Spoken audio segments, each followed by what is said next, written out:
When we talk about any forensics, before even we go into digital forensics, when we talk about any forensic, what comes to our mind is there is a crime scene. There is this typical yellow kind of tape that you would see crime scene, do not enter. You will see a lot of forensic professionals wearing their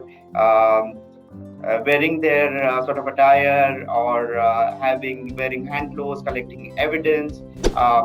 So that's a typical way when we talk about any forensics. We visualize it. We have seen it in many movies. We have seen it in many TV shows. That is how the forensic experts do. They actually go to the crime scene, collect the evidence, and then they analyze it, and then they present it to the law enforcement agencies.